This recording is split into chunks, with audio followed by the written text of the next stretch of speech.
ঘুঘু ডাকা দুপুর ছিল মায়াবী এক সন্ধেবেলা, শাঁখের ধ্বনি ছড়িয়ে দিত জ্যোৎস্না মাখা তারার মেলায়।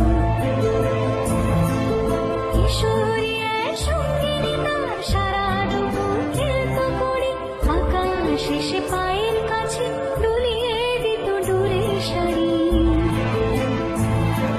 সে যেন এক কত জন্য জলে ঝাপসায় না ছবি, কখন যেন হারিয়ে গেছে সেই তরঙ্গ গোপন চাবি।